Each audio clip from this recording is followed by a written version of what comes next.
আমরা আমাদের জায়গাটা থেকে কবে মানুষ হব, অন্তত এইসব সেন্সিটিভ জায়গাটা থেকে। ছি ছি ছি ছি ছি, একটা ছোট বাচ্চা যে দিন দুনিয়া বোঝে না, তোমাকে কি ফার্মেসিতে নাকে রুমাল দেওয়ার মতো কোনো ঘটনা ঘটেছে? কি হয়েছে, কি করেছে বলো? তোমরা তিনজন ওখানে গেলা কেন, কি হলো? কোচিং ছুটির পরে তাসনিম, সুমাইয়া আর সাইমার সাথে বলছে যে তুমি ফার্মেসিতে যাবা। আচ্ছা, কে বলেছে এটা? তাসনিম। আমি তাসনিম, বলেছি মানে যে তাসনিম ফার্মেসিতে যেতে বলেছে তোমাকে? জি। তো তুমি ছুটির পরে তো বাসায় যাবা, তোমাকে ফার্মেসিতে যেতে বললো কেন? বলছে যে ফার্মেসিতে না গেলে আমার ভিডিওটা ইন্টারনেটে ছেড়ে দেবে। ভিডিও বলতে কিসের ভিডিও? দাঁড়াও 1 মিনিট, তুমি বলো। হ্যাঁ, কিসের ভিডিও? একটা খারাপ ভিডিও। কি ভিডিওটা কে করেছে তোমার? না, তোমরা কোনো হেল্প করো না, ওকে বলতে দাও না, ওকে বলবো। হ্যাঁ হ্যাঁ, ভিডিওটা তাসনিমের আম্মু করছে। কিভাবে করেছে ভিডিওটা? আপনারা কোনো কথাই বলেন না, হ্যাঁ, একদম চুপ থাকেন। হ্যাঁ, প্রথম মডেল টেস্ট পরীক্ষার ওকে। সো তুমি বলো কি হয়েছে ক্লাস 5 এ যখন পড়ছিল? যখন আমার বোন ক্লাস 4 এ পড়তো। 4 এ, রাইট। দোলাইপাড় সরকারি প্রাথমিক বিদ্যালয়। আচ্ছা, তোমার স্কুলের টিচাররা তো সবাই ইনফর্ম এই ঘটনার প্রেক্ষাপটে? জি। ওকে, ঠিক আছে, বলো। তখন ওই 4 এর ক্লাসে ফেব্রুয়ারি মাসের 20 তারিখে ওর ক্লাসমেট একটা নতুন মেয়ে ভর্তি হয়। ওরা আসে কদমতলী থানা থেকে, শ্যামপুর থানায়। তো আসে, ওর সাথে ভর্তি হয়, ওর সাথে বন্ধুত্ব হয়। আচ্ছা, আমাদের বাড়ির সামনেই, স্কুলের সামনেই। তখন ওর সাথে বন্ধুত্ব হয়, মেয়েটা আমাদের বাড়িতে আসে। তখন মানে জানতে পারলাম যে মেয়েটার মা ডাক্তার, একটা সাইনবোর্ড লাগানো আছে বাড়ির মধ্যে, উনি শিশু এবং গাইনি ডাক্তার। উনি ঘরের মধ্যেই রুগী দেখে। ওনার বাড়ি নোয়াখালী, লক্ষ্মীপুরে। জি। তখন উনি মানে ওনার সাথে, ওনার মেয়ে দেখলাম ভালো, উনিও দেখলাম ভালো, তো মিশতে দিলাম আমরা ওই মেয়েটার সাথে। তারপরে উনি আমাকে একদিন একটা প্রস্তাব দিল, ওই তাসনিম, মেয়েটার নাম তাসনিম, আর ওর মার নাম হলো খন্দকার জান্নাতুল ফেরদৌস। ওই খন্দকার জান্নাতুল ফেরদৌস আমাকে একটা প্রস্তাব দিল ওনার মেয়েকে পড়ানোর জন্য। ক্লাস 4 এ যখন শেষ পর্যায়ে, শেষ দিকে, তখন আমি রাজি হলাম যে আমার বাড়ির সামনেই তো পড়াই আমি। তো ওনার মেয়েকে আমি 3 মাস পড়িয়েছি। পড়ানোর পরে আমি দেখতে পেলাম যে ওনাদের ঘরে অনেক লোকজন আসে, আর ওনাদের ঘরে মেয়ে থাকে, বলে যে আমার বোনের মেয়ে। লোকজন আসে আর উনি আমাকে মানে অনেক ধরনের কথা বলতো, যেগুলো আমার মানে একটু খারাপ লাগতো। যেমন বলতো যে আমার একটা গেস্ট আসছে, তো এজন্য আমি একটু পরিপাটি হচ্ছি, আমার অনেক ভদ্র গেস্ট। আবার অনেক মাঝে মধ্যে অনেক ফোনে নোংরা নোংরা কথা বলতো। তখন মানে আমার অনেক হাজবেন্ড ছিল না বাসায়?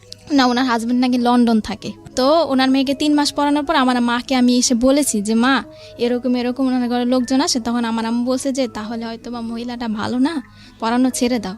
আমি পড়ানো ছেড়ে দিয়েছি, আর আমার ছোট বোনকে ওনাদের বাসায় যেতে নিষেধ করেছি, যে ওনাদের বাসায় যাবা না। ও 3 মাস ধরে ওনাদের ঘরে একটা লোক থাকে, বলে যে ওনার ভাই। এজন্য আমার মা বলছে যে ওনার ভাই আছে অবিবাহিত, তুমি ওনাদের বাসায় যাবা না ওর সাথে। আমার ছোট বোন নিষেধ করা হয়েছে ওদের বাসায় যেতে না। এখন 5 এ উঠছে, আমার বোন উঠছে, আর ওই তাসনিম, যে মেয়েটা তাসনিম, ও এখন 5 এ উঠার পরে ওই মহিলা কিন্তু আমার ছোট বোনের অনেক খোঁজ খবর নিত ক্লাস 4 এর থেকেই। আর ওনার নাম্বারটা আমার কাছে ছিল, ওই যে আমি যে ওনার মেয়েকে পড়িয়েছি তখন ওনার নাম্বারটা আমাদের মোবাইলে সেভ করা ছিল। ওই তো আমাদের নাম্বারে ফোন দিয়ে আমার মাকে জিজ্ঞেস করতো, আমাকে রাস্তায় দেখা হইলে জিজ্ঞেস করতো। ছোট বোনের শুধু খবর নিত উনি, যে ওর কি খবর, ওর কি খবর, মোবাইল করে করেও। তো ওর সাথে কি হয়েছে আমরা জানি না। নভেম্বরের 8 তারিখ বৃহস্পতিবার ছিল, ওই দিন কোচিং ছুটি হয়েছে 3টায়। স্কুলেই কোচিং করে, এজন্য আমরা টাকাও দেই। সরকারি স্কুল, কোচিং বাধ্যতামূলক। তো আমরা টাকা দেই, কোচিং করে। ওই দিন 3টা বাজে কোচিং ছুটি হয়েছে। এমনি অন্যান্য দিন 4টায় ছুটি হয়, তো একটু দেরি হয়েছে। ও আমাদের বাড়ির সামনে আবার থাকে আরেকটা মেয়ে, মারিয়া ওর নাম। তখন মারিয়াকে ডাক দিছি আমি, যে মারিয়া, আমার ছোট বোন তো তোমার সাথে আসে প্রতিদিন, আজকে আসে নাই কেন? বলে যে ও তো আগেই চলে গেছে, কে যেন বলছে যে ও আগেই চলে গেছে। তখন আমি আমার আম্মুরে পাঠাইছি যে আম্মু যাও, তুমি স্কুলে যাও। আর স্কুলে গেছে, স্কুল পুরা খুঁজছি আমরা, মানে প্রাথমিকভাবে যাদেরকে কাছে পাওয়া হয়েছে সবাইকে জিজ্ঞাসাবাদ করছে আমার আম্মু। স্কুলের প্রধান শিক্ষক সালাউদ্দিন, ওনাকেও বলছে আমার আম্মু, কিন্তু উনি কোনো গুরুত্ব দেয় নাই বিষয়টা। মানে একটা স্টুডেন্ট যে হারানো গেছে, উনি কোনো গুরুত্বই দিল না যে একটা মেয়ে মানে ওর সাথে খারাপ কিছু হইতে পারে। আমার কিছু দায়িত্ব আছে, আমি যে প্রধান শিক্ষক, আমি কিছু দায়িত্ব পালন করি। উনি ওনার মতো বাচ্চা পড়াচ্ছে ঘরে। তখন স্কুলে, ওই স্কুলের আরেকটা ম্যাডাম, ইংরেজি ম্যাডাম জাকিয়া ম্যাডাম, ওনার কাছে আমার বোন ক্লাস 4 এ থাকতে পড়েছিল। ওই ম্যাডামটা একটা ছেলে পাঠায়, ওই ছেলের নাম হলো আসিফ। ওই ছেলেটা ওদের ক্লাসমেট। ওই ছেলেটা আমাদের বাসায় আসে, আসার পরে বলে যে আন্টি চলেন এই ওই পারে যাব সুমাইয়াদের বাড়িতে। সুমাইয়া জানে মানে আপনার মেয়ে, ছোট মেয়ে কোথায় আছে। তখন আমার আম্মু বলে যে, সুমাইয়াটাকে সুমাইয়া হলো ওর ক্লাসমেট। তখন মানে আমার আম্মু গেল ওই পারে, গিয়ে জিজ্ঞাসাবাদ করলো যে তুমি কি জানো। কতক্ষণ ধরে ওকে পাওয়া যাচ্ছে না? 3টার থেকে 3টা বাজে ছুটি হয়েছে, ছুটির পরের এক থেকে ঘন্টার মধ্যে পাওয়া যাচ্ছে না, ওই 1 ঘন্টার মধ্যে খোঁজাখুঁজি শুরু হ্যাঁ, করেছেন? আমরা খোঁজাখুঁজি শুরু।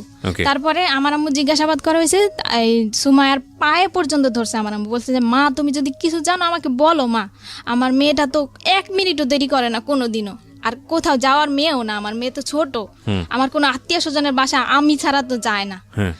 পরবর্তীতে ওই মেয়ে পুরোপুরি অস্বীকার করছে, বলে যে আন্টি আমি কিছুই জানি না। তখন ও বলছে আমার আম্মু আমাকে ফোন দিছে, তখন আমি বলছি যে তুমি পুলিশের ভয় দেখাও। ওর ক্লাসের কেউ না কেউ তো জানে ওর সম্বন্ধে কিছু, যে ও কোথায় যেতে পারে। তখন আর ওই মেয়েটাকে আমার সন্দেহ হয়েছে কেন, ওই দিন যেদিন ও হারাইছে ওই দিন সকালবেলা আমি যে স্কুলে গিয়ে আমার বোনকে দেখে আসছি, দেখছি যে ওই দিন ও সুমায়ের সাথে বসছিল, সুমায়ের সাথে বসেছিল আমার বোন। আর আমার বোনের ফ্রেন্ড হলো তাসনিম। ওকে। তাসনিম হলো ওর অনেক ঘনিষ্ঠ ফ্রেন্ড, সবসময় শুধু তাসনিমের সাথেই থাকতো। তারপরে আমার আম্মু বলছিল যে পুলিশ যখন আসবে, যখন ডান্ডার বাড়ি দিবে, তখন সত্যি কথা ঠিকই বলবা, মানে একটু ভয় দেখালো আমার আম্মু। ওকে কিন্তু আমরা সন্দেহ করি নাই, মানে এমনি প্রাথমিকভাবে জিজ্ঞাসাবাদ করলাম যে কিছু জানে কিনা। তখন ওই সুমায়ের আম্মু বললো যে পুলিশ আমাদের হারে থাকে, মানে ও মহিলা খারাপ ব্যবহার করলো। আর এর আগে তাসনিমকে কিন্তু প্রথম জিজ্ঞাসাবাদ করা হয়েছিল, আমি ভুলে গেছি তাসনিমকে, কারণ ও কিন্তু তাসনিমের সাথেই চলে। তাসনিমকে আমার মা হারানোর পরে ফোন দিছে তাসনিমের আম্মুকে, তাসনিমদের বাসায় যাওয়া হয়েছে, তাসনিমদের বাসায় তাসনিমও নাই, তাসনিমের মাও নাই। আমার আম্মু ফোন দিছে, আপা আপনি কোথায়? বলে যে আমি তো আমার মেয়ের নিয়ে সাবান ফ্যাক্টরি গলিতে রুম দেখতেছি। তারপরে উনি আসছে কিছুক্ষণ পর, আইসা আমাদের বাড়িতে আসছে উনি ওনার মেয়ের নিয়ে। আমাদের ঘরে যখন ঢুকছে ওনার মেয়ে আর উনি কিন্তু আমার মাকে কোনো সান্ত্বনা দেয় নাই, কোনো কথাও বলে নাই যে ভাবি চলেন আমরা থানায় যাই জিজি করি, কি চলেন আমরা কোনো বান্ধবীদের বাসায় খুঁজি। উনি কিন্তু কিছুই বলে নাই আমার আম্মুকে। আমার আম্মু তো নিচে পড়ে কান্না করতেছে, আর আমিও কান্না করতেছি। আর তাসনিমরে আমি এখন জিজ্ঞাসাবাদ করতেছি যে আপু তুমি কি কিছু জানো, আপু বলো আমারে। বলে যে না আপু আমি কিচ্ছু জানি না, ও ওদের ওই প্রেম গলিতে গেছে, আমি আমাদের গলিতে গেছি। তাসনিমকে আমি কেন সন্দেহ করেছি, এর মধ্যে একটা কারণ আছে। কারণ যখন মানে আমার ছোট বোন কোচিংয়ে বাসায় কিন্তু এসে খেয়ে আবার কোচিংয়ে যেত, কোচিংয়ে যাওয়ার সময় ওর ব্যাগ থেকে একটা চিঠি পড়ে গেছে। চিঠিটার মধ্যে 3টা মেয়ের নাম উল্লেখ ছিল, ফারিহা, রাজিয়া আর তাসনিম। চিঠিটা ও তাসনিমের কাছে লিখেছে, আমার বোন তাসনিমের কাছে লিখেছে যে প্রিয় তাসনিম, আশা করি ফারিয়াকে নিয়ে ভালোই আছো। আর রাজিয়ার নাম এই চিঠিটার মধ্যে কিন্তু কোনো ছেলের নাম উল্লেখ নাই, তাহলে আমরা কিভাবে সন্দেহ করি যে আমার বোন কোনো ছেলের সাথে যেতে পারে? তাসনিম কিন্তু লিখছে। তখন আমি চিঠিটার কথা গোপন রাখি, তাসনিমের কাছে বলি না যে আমি একটা চিঠি পাইছি, চিঠিটা আমি দেখাইও নাই। কিন্তু আমার পুরোপুরি সন্দেহ হয়েছে যে তাসনিমই জানে যে আমার বোন কোথায় আছে, আর তাসনিমের মাই নিছে আমার বোনকে। তখন আমি আমার মাকে আমি বলছি যে তুমি এখনই থানায় যাও, গিয়ে জিডি করো। কিন্তু আমার আম্মু থানায় যায়নি। তখন আমার আম্মু তখন কি করছে, আমার মানে আত্মীয় স্বজন সবাইকে ফোন দিছে, সবাই অলরেডি চলে আসছে। আসার পরে আমার বড় বোন মানে বড় খালার ছেলে একটা মাইক ভাড়া নিছে দোলাইপাড় ওই পারে 1 নম্বর গলি থেকে মাইক ভাড়া নিছে। ওই 1 নম্বর গলিতে কিন্তু আমার বোনটা ছিল, যেই জায়গা থেকে আমরা মাইক নিছি ওইখানেই আমার বোনটা ছিল। ওইখান থেকে কুতুবখালি 1 নম্বর গলি, 2 নম্বর গলি, ডিপটির গলি, কুতুবখালি, দোলাইপাড়, মিরাজির বাগ পুরা কিন্তু আমরা মাইক দিয়ে অ্যালাউন্স করছি। স্কুলের হেড স্যার কিন্তু কোনো পদক্ষেপ নেয় নাই, আর আমার আম্মুকে একটা ফোনও দেয় নাই, হেল্পও করে নাই। উনি কিন্তু বাচ্চাই পড়াইতেছে। স্কুল থেকে হারিয়ে গেছে, কোচিং এর থেকে স্কুলে কোচিং বাধ্যতামূলক, জি বাধ্যতামূলক, এবং কি আমরা টাকা দেই। কোচিং করতে চাইতাম না, দুইটা বাইরেই তো বেত দিয়া, আমার বাচ্চা না সবার বাচ্চা। কোচিং না করলে বাচ্চাদেরকে কম নাম্বার দেওয়া হয় এবং ফেল করিয়ে দেওয়া হয় এবং বাচ্চাদের উপর টর্চার করা হয়। কি দুর্ধর্ষ, কি অমানবিক। এবং আমরা কবে আসলে এই জায়গাটা থেকে বেরোতে পারবো? না আমি আপনার বড় মেয়ের কাছ থেকে শুনতে চাই, আপনাকে আমি ফ্লোর দিব পরে আবার। হ্যাঁ বলেন। তারপরে আমার আম্মু গেল হেড স্যারের বাড়িতে। আবার হেড স্যারের বাড়িতে যাওয়ার পরে আমার আম্মু হেড স্যারের সাথে কথা বলতে চাইলো। হেড স্যারের দেখে যে বাচ্চা পড়াচ্ছে। তখন ওই মরিয়ম নামে একটা মেয়ে, ওই মেয়েটাকে আমার মা নিতে চাইলো যে মরিয়ম তুমি আমার সাথে আসো, তুমি তো চিনো তোমাদের ক্লাসের কারো না কারো বাড়ি, আমি যাব তোমাকে নিয়ে। স্যার কিন্তু ওই মেয়েটাকে দিতে রাজি হয় নাই, যে না ও যেতে পারবে না, ও পড়ছে। তখন তাসনিমের মা উনি হেড স্যারের সাথে দরজা লাগায় কি যেন বলতেছে। আমার আম্মু কিন্তু দরজা ফাঁক দিয়ে দেখছে, কিন্তু তখনও কিন্তু আমরা জানি না যে স্কুলের প্রধান শিক্ষকও জড়িত, উনিও জানে। এমনকি ওই মহিলার কাছেই তো আমার বোনটা, কিন্তু আমরা তো আর জানি না যে ওনার কাছেই আছে। তখন আমার আম্মু এসে বলল যে এরকম এরকম হেড স্যার আর তাসনিমের মা কথা বললো, আমাকে কোনো গুরুত্ব দিল না, আর আমি একটা বাচ্চা নিতে চাইলাম আমাকে তাও দেওয়া হলো না। হেড স্যার বলে যে দেখেন কোনো বান্ধবীর বাড়িতে গেছে কিনা, এটা বলছে হেড স্যার, আর কোনো গুরুত্ব দেয় না যে চলেন আমি যাই আপনাকে নিয়ে থানায়, কি আমি প্রত্যেকটা গার্জিয়ানের নাম্বারে ফোন দেই, কি আপনাকে একটা বাচ্চা দেই, আপনি যান খোঁজ করেন, কি প্রত্যেকটা গার্জিয়ান আমি ডাকাই, বাচ্চাগুলোকে আমি ডাকাই, কোনো পদক্ষেপ নেয় নাই উনি। তখন আমার আম্মু মাইক দিয়ে অ্যালাউন্স করার পর থানায় গেল, সাধারণ জিডি করলো একটা রাত্রে, তখন 10টা বাজে। সাধারণ জিডি কোন করার থানায় পর হয়েছে এটা? শ্যামপুর থানা। শ্যামপুর শ্যামপুর থানায় একটা সাধারণ জিডি করা হলো, কারো সন্দেহ করে না, মানে একটা সাধারণ হারানো একটা সাধারণ জিডি। যে আমাদের যে জিডির যে মামলার আজম, এসআই আজম, ওনাকে আমার আম্মু নিয়ে আসলো গাড়ি নিয়ে, আমার মেজো খালা আমার মা গাড়িতে নিয়ে আসলো। আমার আম্মু সন্দেহ করলো, আমি বললাম যে আমি ওই মহিলাকে সন্দেহ করছি, যে ওই মহিলার মেয়ের সাথেই চলে, ওই মহিলাই জানে, ওই মহিলার মেয়েই জানে, যদি ওনারাও না নেয় তাহলে ওনারা জানে যে ও কোথায় আছে, কোথায় গেছে। তখন ওই মহিলাকে সন্দেহ করে আমি আমার মাকে পাঠালাম, রাত্রে 2টা বাজে গাড়ি নামায় নিয়ে আসছে, মহিলার বাসায় গেছে পুলিশ নিয়ে। তারপরে ওনার মেয়েকে মানে আমরা পুলিশ নিয়ে চাপ দিলাম, আর ওই খন্দকার জান্নাতুল ফেরদাউসকে চাপ দিলাম আমরা। তখন ওই মহিলা কিন্তু স্বীকার করেনি, আর মহিলার মেয়েও স্বীকার করেনি। তখন ওনার মেয়েকে আমরা মানে সন্দেহ করলাম ওনার বোনকে, ওনার বোন আবার থাকে পান্থপথ, ওই দোলাই পারেই পান্থপথ একটা মানে একটা স্থানের নাম, ওই স্থানে থাকে আর কি। তো ওইখানে ওনার মেয়েকে মানে আমরা চাইলাম যে তোমার খালার বাসায় হয়তো বা থাকতে পারে। তখন ওনার মেয়েটাকে কিন্তু উনি একাই দিয়ে দিল, উনি কিন্তু কোনো আপত্তিকর মানে কথা বললো না যে না আমার মেয়েকে দিব না, আমি এত রাত্রে এতগুলা পুলিশের সাথে আমি কিন্তু দিব না আমার মেয়েকে। উনি কিন্তু ওনার মেয়েকে দিয়ে দিল আমার মার সাথে। আর আমার মা ওনার মেয়েকে নিয়ে এই রাত্রে 2টা বাজে ওর খালার বাসায় গেল, খালার বাসায় আর ওই গাড়ির মধ্যে ওনার মেয়েকে আমার মা কোলের মধ্যে রাখলো এবং বললো যে মা বলো, মা যদি তুমি কিছু জানো তাহলে বলো। কিন্তু ওনার মেয়ে কিন্তু কিছুই বললো না, যে না আন্টি আমি কিছুই জানি না। তখন ওর খালার বাসায় খোঁজা হলো, না নেই, ওই বাসায়ও নেই। তখন ওই মহিলা আমার মাকে বললো, যখন ওনার মেয়েটাকে ফেরত দেওয়া হলো খুঁজে আসার পর, তখন মহিলা আমার মাকে বললো যে কাজটা কিন্তু আপনি ঠিক করেন নাই, মানে আমার বাসায় যে পুলিশ নিয়ে আসছেন কাজটা কিন্তু ঠিক করেন নাই আপনি। তখন আমার মা বললো যে আমি পুলিশ নিয়ে আসছি, একটু পর আমি র্যাব নিয়ে আসবো, মানে আপনার কাছেই আমার মেয়ে আছে, আপনিই জানেন। আমার মার তখন মাথা ঠিক ছিল না বলছে, আর মেয়েটা কিন্তু ওনার কাছেই ছিল। কিভাবে উদ্ধার হলো তারপরে আমার মা চলে আসলো বাড়িতে। পরের দিন সকালবেলা শুক্রবার আমার আম্মু কিন্তু শুক্রবারে র্যাবের অফিসে গেল 2বার।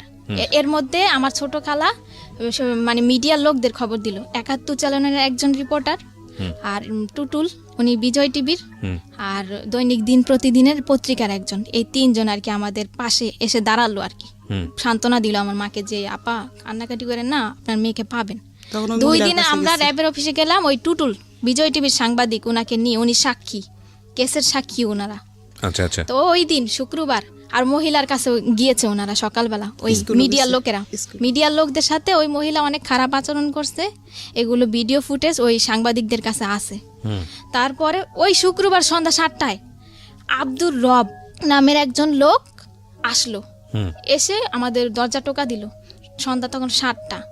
তখন বললো এই রুমে কি কাপড় বিক্রি করে সেই মহিলা থাকে? তখন আমার আম্মু বললো যে হ্যাঁ আমি বিক্রি করি, আমি থাকি। আব্দুর রবটা কে জানো? আব্দুর রব, যে বাসায় ওরা রাখছে, যে বাসায় ছিল 30 ঘন্টা, ওই আব্দুর রব বলে। আমার আম্মু বলে কি, ওই লোকটা বলতেছে যে আপনার মেয়ে আমার বাসায় আছে, আমার কাছে আছে। তো আমার আম্মু বলে যে আপনার বাসায় আছে, আপনার বাসা কোথায়?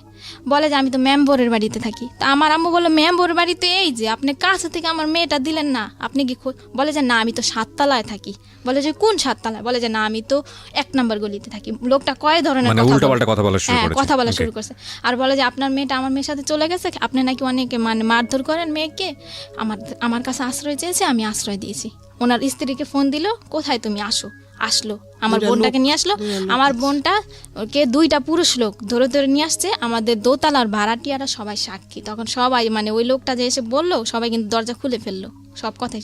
আমার বোনটা কাঁপতেছে, প্রচন্ড কাঁপতেছে, মানে যাকে দেখে তাকেই ভয় পায়, আর শরীরে অনেক জ্বর ছিল আমার বোনের। তখন লোকটা কিন্তু ঘরের ভিতরে ঢুকতে চাইলো না।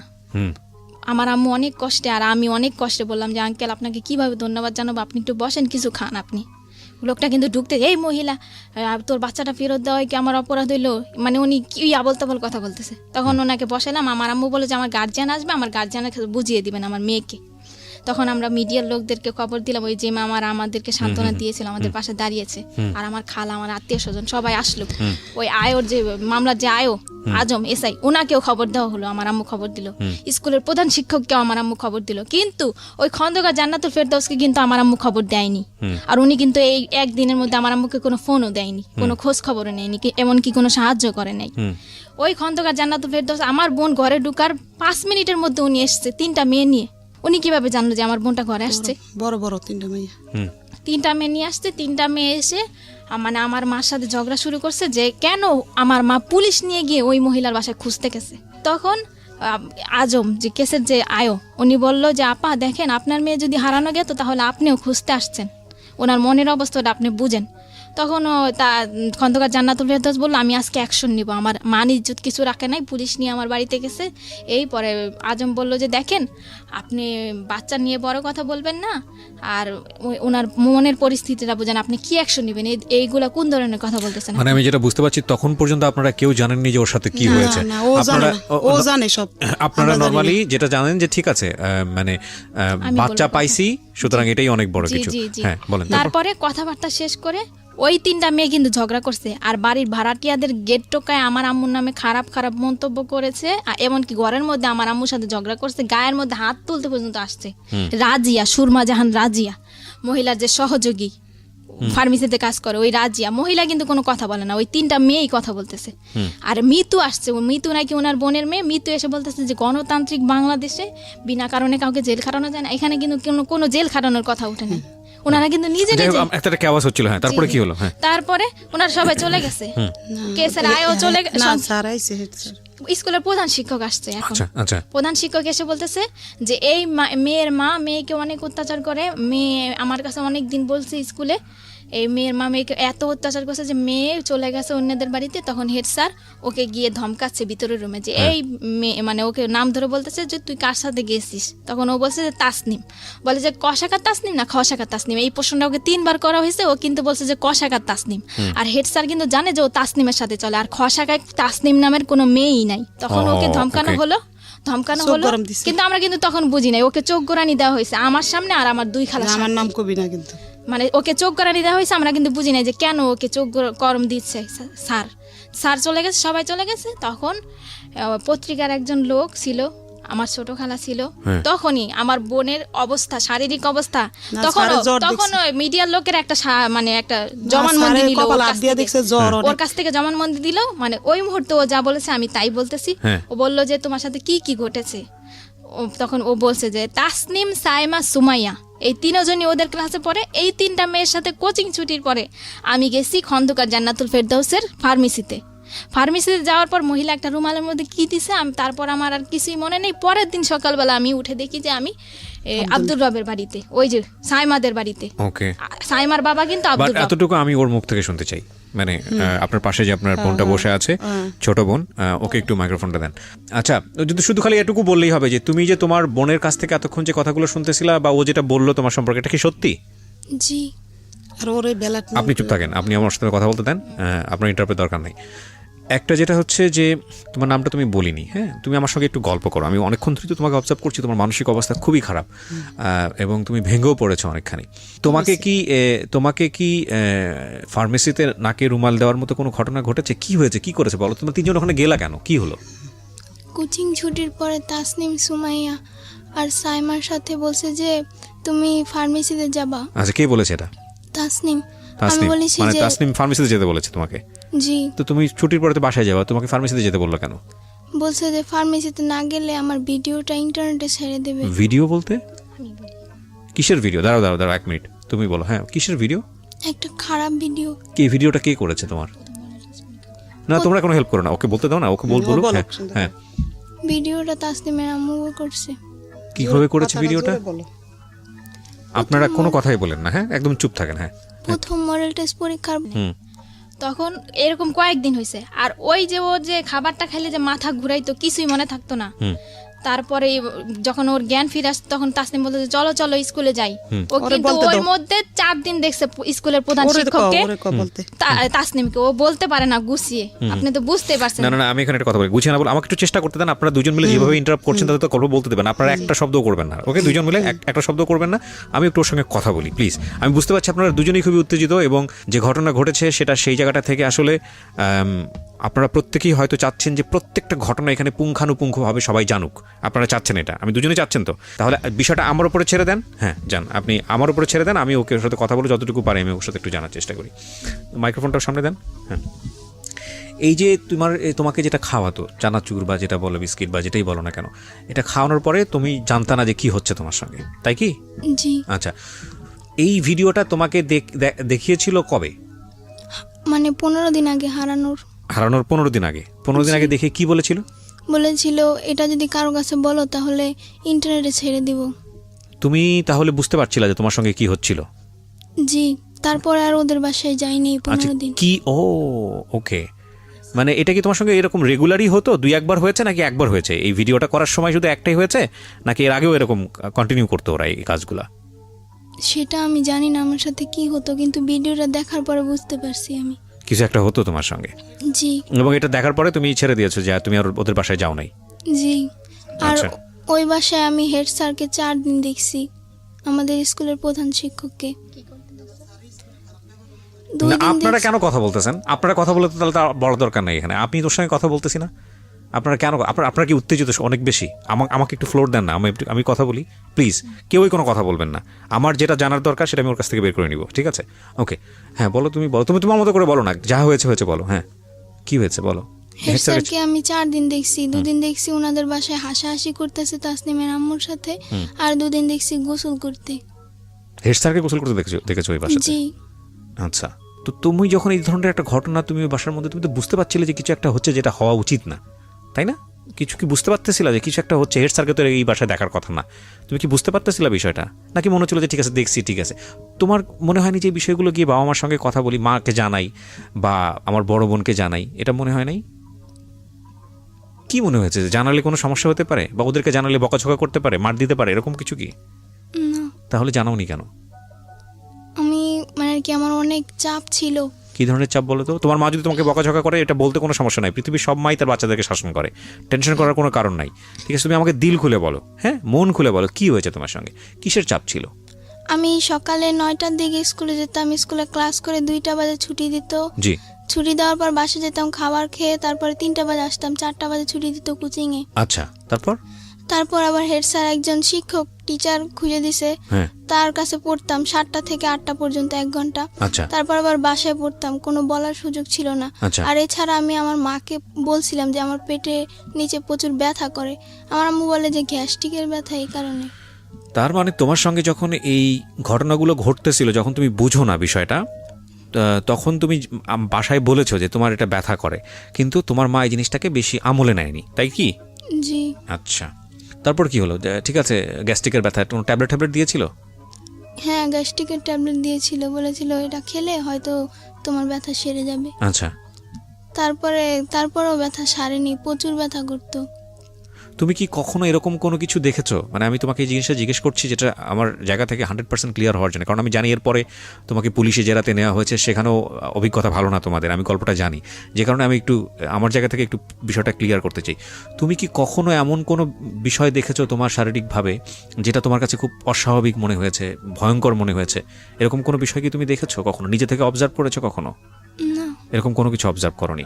এখানে একটা নোটিস করার মতো বিষয় আছে প্রিয় শ্রোতা, সেটা হলো যে যাকে ওনারা অ্যাকিউজ করছেন, আমি কিন্তু আবারও বলেছি, অনুষ্ঠানের শুরুতেই বলেছি, এটা এখন পর্যন্ত প্রমাণিত না, যাকে ওনারা অ্যাকিউজ করেছেন তিনি একজন ডক্টর ছিলেন, তথাকথিত ডক্টর, যেটাই বলি না কেন, কোনো পত্রিকার রিপোর্ট এসছে উনি একজন ভুয়া ডাক্তার, তো উনি একজন ফার্মাসিস্ট ছিলেন, যাই থাকুক না কেন। সুতরাং এই ধরনের বিষয়গুলো সম্পর্কে ওনার মোটামুটি একটা ভালো দখল ছিল। তো তোমাকে ভিডিও দেখানোর ভয় দেখাচ্ছে 15 দিন আগে, এই ভয়টা ওরা কেন দেখিয়েছে সেটা আমি জানি না। না, কিন্তু তোমাকে ভয় দেখালে তো কোনো একটা কারণে দেখাতে হবে। আগে তুমি ওদের বাধ্য ছিল না বা কিছু? তোমার বড় বোনের বোধহয় বলতে চাচ্ছে, কিসের কারণে ভয়? মানে ভিডিওটা কেন দেখাইছে যে ওই তাসনিমকে প্রশ্ন করছে যে তোমাদের বাড়ি খাবার খেলে আমার কেন এমন লাগে, হ্যাঁ, তখন কিন্তু ও বলছে যে তোমাদের বাসা আমি আর যাব না। আচ্ছা, এই না বলছে যে যাবে না, এজন্য ওকে ফার্মেসিতে ডেকে নিয়ে ভিডিওটা দেখাইছে আর বলছে যে তুমি আমাদের কথা শুনতে বাধ্য। ও তার মানে বিষয়টা হচ্ছে এরকম যে ও যদি বাসায় না যায় তাহলে আলটিমেটলি ভিডিওটা পাবলিশ করে দেবে বা এরকম কিছু একটা করেছে। আর যদি তোমার পরিবারের কারো কাছে বলো তাহলে তোমাকে টুকরা টুকরা করে পাচার করবে, এটা ওর কাছ থেকে জেনেছি আমরা ওকে পাওয়ার পরে। আচ্ছা, এর আগে কিন্তু ও আমাদের বলে নাই। তার মানে এই জিনিসটা খুব প্ল্যান ছিল আপনাদের কথা অনুযায়ী এবং এটা অনেক দিন ধরে ওর সঙ্গে হয়েছে। জি। সো নোটিশ করেছে আপনাদের বাসাতে যে আমার তলপেটে ব্যথা করছে, যেটা খুব জি, আমি স্বাভাবিকভাবে বলতাম যে তুমি হাত ধোও না আর তুমি পানি খাও না, এজন্য তোমার পেটে ব্যথা করে। আর প্রচন্ড পেটে ব্যথা কান্না করতো। আজকে খেয়াল রাখেন এই সেন্টেন্সগুলা, এই বিষয়গুলা। প্রিয় শ্রোতা, আমি বারবার আপনাদেরকে বলছি যে আমি বহুবার রেডিওতে এই জিনিসগুলো খুব ডেডলি, খুব সাহসের সঙ্গে উপস্থাপন করেছি। আমি জানি না বাংলাদেশের কোনো গণমাধ্যমে এতটা মানে ডেডলি কোনো সোশ্যাল ইস্যু, কোনো ফ্যামিলি ইস্যু কখনো আসে কিনা। আমি সেজন্য সমালোচিত হয়েছি বিভিন্ন জায়গাতে, সোশ্যাল মিডিয়াতে অনেক উল্টাপাল্টা কথাও বলা হয় আমাকে নিয়ে। আমি বাট সেটার জন্য আমার কোনো কনসার্ন নেই। বাট আমি আপনাদেরকে বলি যে শিশু যৌন নির্যাতন বা সেক্সুয়াল অ্যাবিউজ, এটার যে মানে রেট কতটা ভয়াবহ সারা দুনিয়াতে, বাংলাদেশে তো অবশ্যই। কোনো শিশু যদি কোনো পার্টিকুলার বিষয় নিয়ে কোনো কথা বলে, শরীরের কোনো একটা পার্টিকুলার বিষয় নিয়ে, সেটাকে এই যে ওনারা যেভাবে মানে উড়িয়ে দিয়েছেন যে ঠিক আছে তুমি হাত ধো না সেজন্য তলপেট ব্যথা করে, তুমি ঠিকমতো খাওয়া দাওয়া করো না, তোমার গ্যাসের প্রবলেম। কিন্তু এই সামান্য ঘটনা, যেটাকে সামান্য মনে করছে, সেটা যে কত অসামান্য এবং কত ভয়ানক রকমের সমস্যা হতে পারে এই সামান্য ব্যথার পেছনে, এটা যদি পরিবার আগে থেকে খেয়াল করতো তাহলে হয়তো এই মেয়েটার জীবনে এরকম দিন হয়তো বা আসতো না। আমি একটু সামনের দিকে আরেকটু আগাতে চাই। তো তুমি বলো, ওকে দেন, ফার্মেসিতে নিয়ে যাওয়ার পরে তোমার কি মনে আছে যতক্ষণ পর্যন্ত তোমার সেন্স ছিল কি করা হয়েছে তোমার সঙ্গে একটু বলো তো? ওই রুমাল ধরা পর্যন্ত কি কথাবার্তা হচ্ছিল তোমার সঙ্গে? একটা হলো তোমাকে ভিডিও দেখালো, ভয় টয় দেখায় তোমাকে ফার্মেসিতে নিল, তো ফার্মেসিতে যাওয়ার পরে তোমার সাথে কি কথাবার্তা হচ্ছিল যতটুকু তোমার মনে আছে সেন্স হারানোর আগ পর্যন্ত? ওকে দেন। আমরা 3 বান্ধবী মিলে ফাইজলামি করতেছিলাম। আন্টি কি যেন একটা করতেছিল, রাজিয়া জাহান সুরমা যে ওদের ফার্মেসিতে কাজ করে মেয়েটা, ওই মেয়েটার সাথে উনি কথা বলতেছিল। 3-4 মিনিট পরে দেখি উনি একটা রুমালের মধ্যে কি যেন দিতেছে। তো আমি জিজ্ঞেস করছি আন্টি কি করেন, তা বলে কি চুপ করো একটুখানি বসো। তারপর আমার নাকের ভিতর ধরার পরে আমার আর কিছু মনে নেই। তোমার এই নাকের ভেতর ধরার পরে যখন তোমার সেন্স ফিরছে, ফার্স্ট মেমোরিটা কি? প্রথম তোমার কি মনে আছে? কি দেখছো তুমি ঘুম থেকে ফেরার পরে? কি মনে আছে? কিছু মনে আছে? হ্যাঁ, কি সেটা? আমি ওখানে আমি যখন নাকি ঘুম থেকে উঠি তখন দেখি সাইমাদের বাসায়। সাইমাটাকে তোমার বান্ধবী? জি। আচ্ছা, হ্যাঁ, সাইমাদের বাসায়। হ্যাঁ, ওখানে ওর বাবাকে দেখছি, ওর আর একটা লোককে দেখছি, আর একটা মেয়েকে দেখছি, হ্যাঁ, আর ওর মাকে দেখছি। হ্যাঁ। তো আমি সাইমাকে জিজ্ঞেস করছি যে আমি এখানে কেন, আমি তো ফার্মেসিতে থাকার কথা। রাইট। তো বলে যে চুপ করে থাকো, পরেরটা পরে বোঝা যাবে। অনেকবার জিজ্ঞেস করছি, আমাকে ধমক মাইরা চুপ করা দিছে। এই সাইমাটা কি তোমার বয়সী ছিল? জি। ও কোন ক্লাসে পড়তো? 5। একই ক্লাসমেট তোমার? জি। আমি অবাক হচ্ছি প্রিয় শ্রোতা, নাথিং টু সে। হ্যাঁ, আমি ফ্লোর দিব, তবে তার আগে আমাকে একটা বিরতি নিতে হবে। আপনারা সবই ফেসবুকে দেখতে পাচ্ছেন, আমরা স্টুডিও থেকে আছি ফেসবুক লাইভে। বাট আমি বারবার আপনাদেরকে বলছি, এটা একটা অমীমাংসিত সত্য। আমরা সত্য মিথ্যা আপনাদের উপরেই ছেড়ে দিয়েছি। এই মামলাটি কোর্টে জাজমেন্ট অবস্থায় রয়েছে। ওনারা যে বক্তব্য দিচ্ছেন সেটা আমরা জাস্টিফাই করব না, সেটা জাস্টিফাই করার দায়িত্ব হচ্ছে কোর্টের। কতটুকু সত্য বলছেন, কতটুকু মিথ্যা বলছেন সেটা পুলিশ ইনভেস্টিগেট করবে এবং কোর্ট সেখান থেকে রায় দেবে। শেষ পর্যন্ত কোর্ট যে রায় দেয় সেটার প্রতি আমাদের আস্থা আছে। কিন্তু আমরা এটাকে উপস্থাপন করতে চাই আমাদের সামাজিক যে লেসন বা আমাদের এইরকম ঘটনা থেকে আমাদের নিজেদের যে একটু সতর্ক হওয়া, সেই জায়গাটি থেকে আমরা অবশ্যই আস্থা রাখতে চাই মহামান্য বিচারকের উপর, আমরা আস্থা রাখতে চাই মহামান্য কোর্টের উপর। আমরা এটাকে একটা এভিডেন্ট হিসেবে উপস্থাপন করছি না, আমরা কাউকে এখানে অ্যাকিউজ করছি না। ওরা যা বলছে সেটা যে 100% সত্য সেটাও আমরা দাবি করছি না। সেই দাবিটা সে নিরূপণ করার দায়িত্ব হচ্ছে কোর্টের, যেটা আমি অনুষ্ঠানের শুরুতে এই ডিসক্লেমার হিসেবে আপনাদেরকে বলেছি। তবুও আজকে ওরা যা বলছে সেটা বিশ্বাস অবিশ্বাসের জায়গায় আপনি ব্যক্তিগতভাবে রাখতে পারেন, রেখে আপনার জোর সাথে কি হয়েছে ওকে না ঢাকা মেডিকেলে কেন নেবেন আপনারা? তো তখন পর্যন্ত ধরেন যেটা জানলেন জ্বর, ওকে পাইছেন, তাতেই আপনারা খুশি। আশেপাশে কিন্তু ওকে ওইরকম কোনো ডাক্তারখানা নাই, শুধু ফার্মেসি। আমরা কি ওকে কাঁপতেছিল? জি, ওকে ও কাঁপতেছিল। ওর কোনো শারীরিক ওটা ভাবেন নাই, ভাবছেন যে ওকে ট্রিটমেন্ট করা দরকার? জি। আচ্ছা, প্রচন্ড জ্বর ছিল ওর। আচ্ছা। এমনকি হেডমাস্টার নিজে ওর মাথায় হাত দিয়ে দেখেছে যে ওর জ্বর ছিল। আচ্ছা। তখন ওকে আমরা ঢাকা মেডিকেল নর্মালে নিলাম আর কি। তখন ওকে আমার আম্মু বললো যে হারানো গেছে, 30 ঘন্টা পরে পেয়েছি মেয়েটাকে, জ্বর, আমরা দেখাবো। তখন কিন্তু ওকে মানে পুলিশ মহিলা দেওয়া হলো 2 জন, ওকে কিন্তু চেক আপ করা হলো। আচ্ছা, ওই মেডিকেল থেকে দেওয়া হলো? জি, চেক আপ করা হলো। চেক আপ করার পরে ওকে ওসিসিতে দেওয়া হলো, আমরা কিন্তু ওসিসি চিনি না, আচ্ছা ওকে ওসিসিতে দেওয়া হলো। ওসিসিতে ভর্তি করার পরে আর ওই মহিলা চেক আপ করার পরে বলছে যে আপনার মেয়ে তো মানে হয়েছে, ওর সাথে খারাপ কিছু হয়েছে। একের অভিজ্ঞ এটা কে বলেছে? পুলিশ বলেছে নাকি? মানে চেক আপ করার পরে আমরা কিন্তু বলছি যে হারানো গেছে মেয়েটা, জ্বর আমরা দেখাবো। ও মানে মেডিকেল বলি থেকেই তাই। বললো যে জি, আমার হ্যাঁ, হ্যাঁ দেশে- বলেন হ্যাঁ আমি রুমের ভিতরে মানে ডাক্তার নাই ওদিন, শুক্রবার বন্ধ, ডেলিভারি রুগী অগল ঢুকছে সমানে তো ডাক্তার নাই। তারপর একজন ডাক্তার আসছে ডেলিভারি রুগী থেকে ওরে দেখবো, সে নর্মালে দেখবো। দেখার পর আমি বলছি হারাই গেছে, এই কথা বলছি। হারাই গেলের কথা বললে ওই জায়গা করে পরীক্ষা নিরীক্ষা করে যে হারাইয়া গেছে মানে কোনো সমস্যা হয়েছে কিনা। তখন মহিলা পুলিশ দিচ্ছে একজন আর পুরুষ পুলিশ দুইজন, এই তিনজন আমাদের সাথে এই 11টার থেকে 3টা পর্যন্ত দাঁড়াইছিল। দাঁড়াই থাকার পরে চেক করছে ওরে, আমার বইনও ছিল লগে, আমার ওই সাংবাদিক উনিও ছিল একজন পেপারের। ওইরা উনি বলে যে এই বাচ্চার সাথে তো খারাপ কিছু হয়েছে, একের অভিজ্ঞবার। তখন আমি মনোওয়ালের লগে জানেন নিজে পড়ে গেছি যে আমার বাচ্চার সাথে কি হয়েছে। তখন আমার সকাল ওসিজিতে ঢুকাই দিয়েছে রাইতে 3টা বাজে। আমি রাইতে ছিলাম, সকালে বাসায় গেছি, আবার আমার আর থাকতে দিছে না ওইখানে, এখানে মা থাকতে পারে না। জি আমি বলতে চাই, আর ওকে যখন পাওয়া গেল ওই কিন্তু এই ভিডিওর কথাগুলো আমাদের কাছে বলে নাই, আচ্ছা শুধু ওই ফার্মেসির কথাই বলছে। তখনও জানেন না আপনারা ভিডিও তখনও আমরা জানি না যে ও কিন্তু জানে, ও জানে। তারপরে ওকে ঢাকা মেডিকেলে 4 দিন রাখা হলো, এবং কি ঢাকা মেডিকেলের পুলিশরা ছাড়পত্র দিয়ে বললো যে আপনারা কি মামলা করছেন?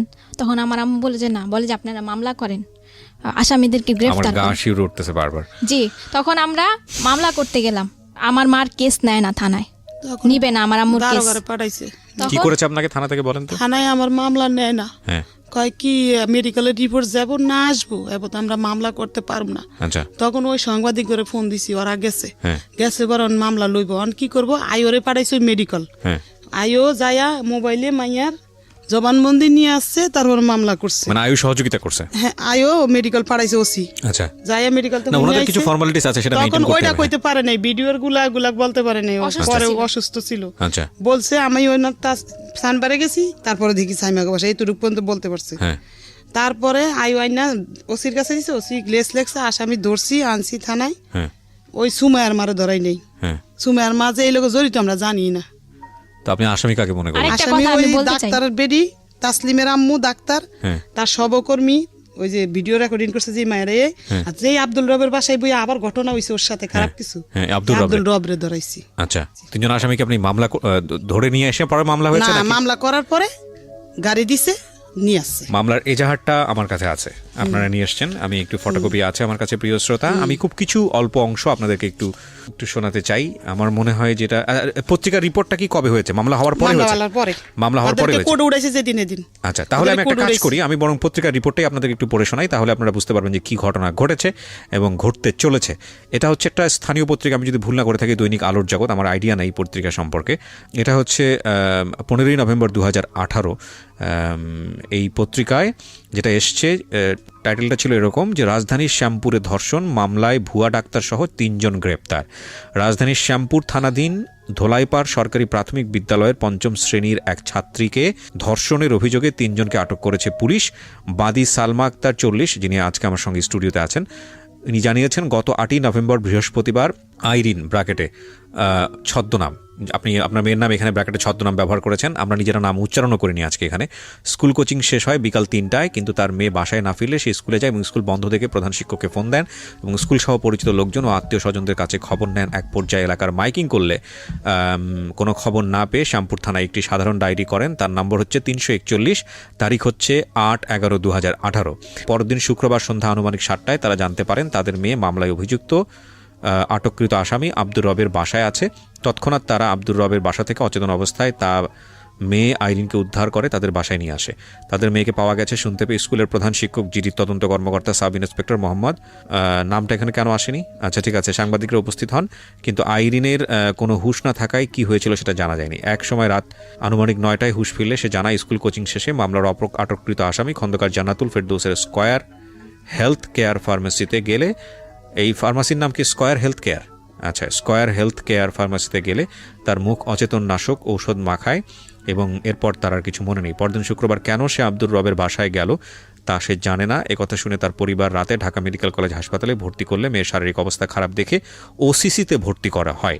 পরে আইরিনের মা সালমা বেগম রবিবার রাতে শ্যামপুর থানায় একটি মামলা দায়ের করলে গোপন সংবাদের ভিত্তিতে পুলিশ রবিবার রাতে 3 জনকে আটক করে পরদিন সোমবার 5 দিনের রিমান্ড চেয়ে আদালতে সোপর্দ করেন। এরপরেরটুকু আমার সংবাদে আর নাই, কিন্তু এখানে আমি অবশ্যই ধন্যবাদ দিব আইন প্রয়োগকারী সংস্থা, বিশেষ করে পুলিশকে।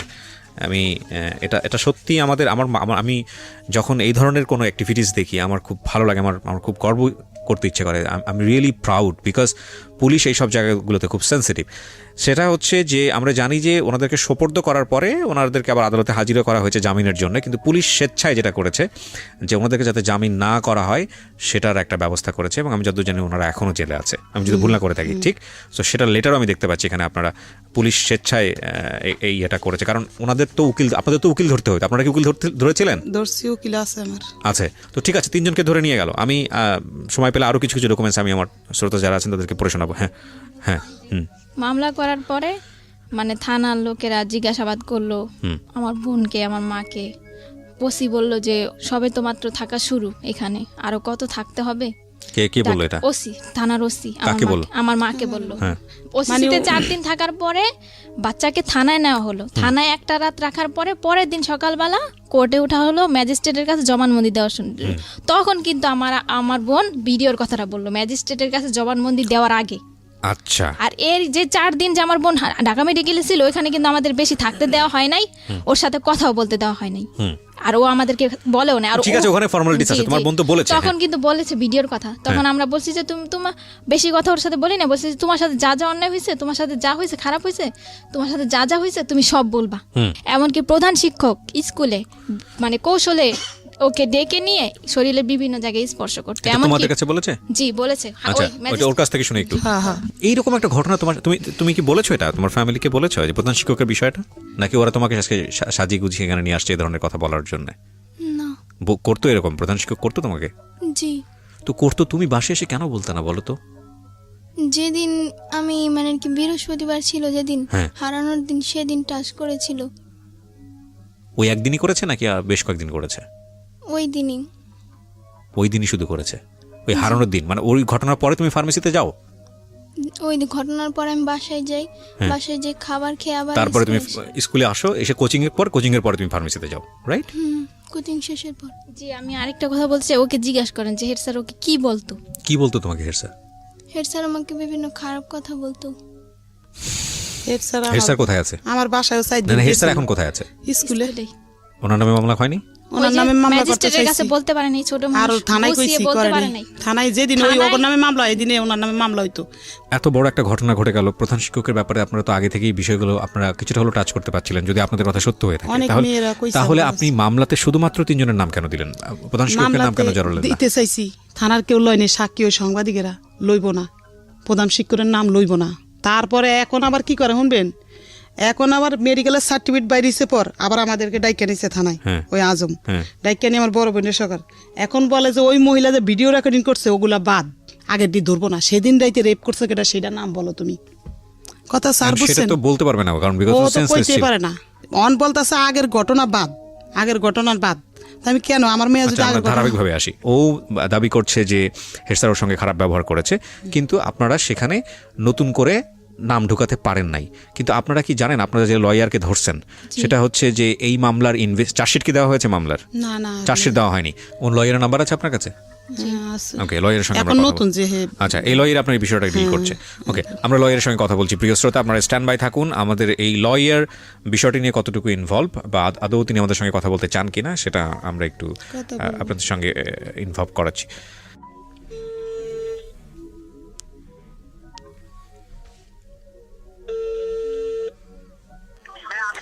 জি, আসসালামু আলাইকুম। আমি আরজি কিবরিয়া বলছি ঢাকা এফএম থেকে। আপনার ক্লায়েন্টের সঙ্গে বোধহয় কথা হয়েছে আপনার। সমস্যা নাই। আমি ওনাদের যে ঘটনাটা ঘটেছে, হ্যাঁ, এই ঘটনার উপরে আমরা রেডিওতে ওনাদের পুরো ঘটনাটাই প্রচার করছি। তো এটা এখানে আমাদের মনে হলো যে আপনি যেহেতু ওনার ঘটনার লয়ার, ওনার মেয়ের সাথে যে ঘটনাটা ঘটেছে আপনার সঙ্গে একটু কথা বলা দরকার, এই কারণেই আপনাকে ফোন দেয়া। তো আপনি কি কারি লিয়াকত বলছেন? আমি ওনার যদি বলেন আমার মোটামুটি মামলা স্যারের থেকে আমি শেয়ার লিঙ্ক করি তো, আচ্ছা। সেখানে খুব বিগ পয়েন্ট, সেখানে আমি স্যারের হেল্প নিয়ে দিব আপনাকে। আপনি বলেন। ওকে, আপনার নামটা একটু বলেন প্লিজ। আমার নামটা হচ্ছে রোমান। রোমান। তো রোমান ভাই, আমরা যতটুকু জানি যে এই মামলায় 3 জন গ্রেপ্তার হয়েছে এখন পর্যন্ত। হ্যাঁ, 3 জন গ্রেপ্তার। আচ্ছা, ওনারা যেই এই যে হেড স্যারের বিষয়ে যে কথাগুলো বললো, বা আমি তো নিজেও ভিকটিম আমার সামনে আছে, আমি ওনার সঙ্গে কথা বললাম, তো সেখানে যেটা বুঝতে পারছি যে ভিকটিম তো হেড স্যারের কথা বলছে। তো এক্ষেত্রে আপনাদের জায়গা থেকে কি কোনো স্টেপ নেওয়ার আছে, যে আর যারা বাইরে আছে তাদেরকে নিয়ে কোনো ধরনের কোনো স্টেপ? আমি বলি, এখানে হচ্ছে যখন একটা মামলা আয়ন হয়, মানে থানায় হয়, এখানে একটা আসামি কোন তদন্ত করার দায়িত্ব হচ্ছে একজন আয়ন, মানে যে ইনভেস্টিগেশন অফিসার।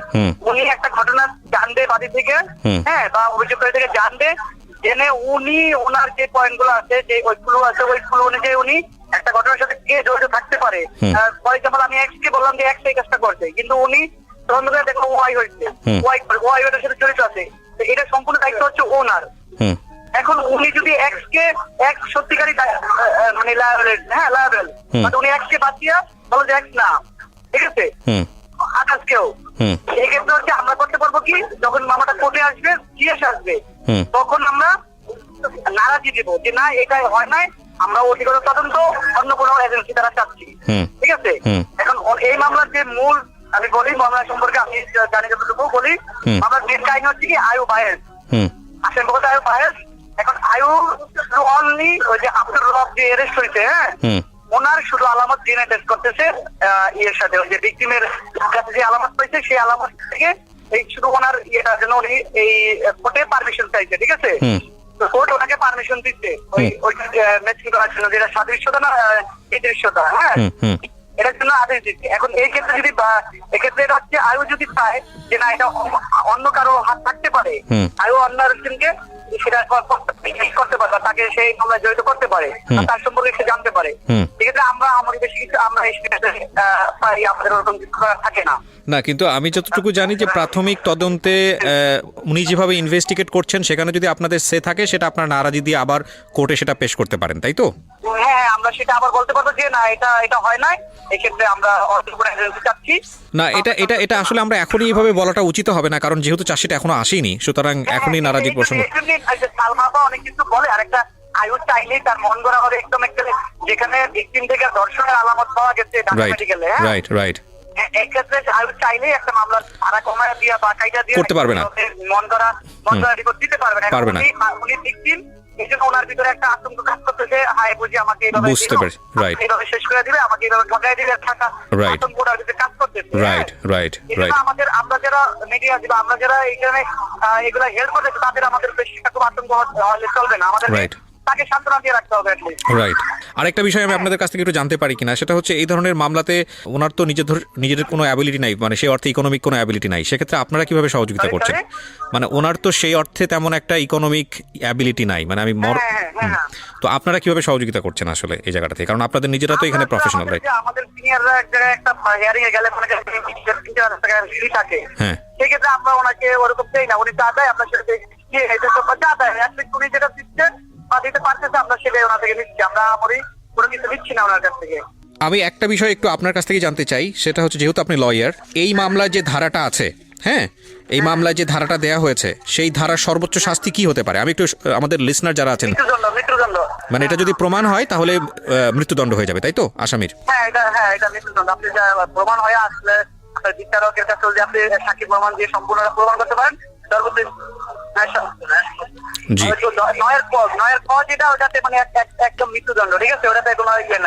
ঠিক আছে Romel, thank you so much আমাদেরকে সময় দেওয়ার জন্য, থ্যাংক ইউ।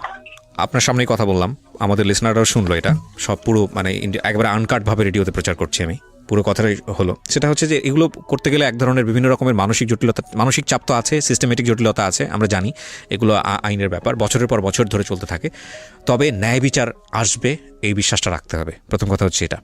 আর দ্বিতীয় কথা হচ্ছে যে যিনি ভিকটিম তিনি উপস্থিত আছেন, যারা এতক্ষণ ধরে শুনে এসছেন, নতুন করে বলার কিছু নেই, কিন্তু যার নামটা এখানে চলে এসছে, যেটা আমাকে ভয়ানকভাবে আঘাত করেছে, সেটা হচ্ছে এই সরকারি প্রাথমিক বিদ্যালয়ের প্রিন্সিপাল।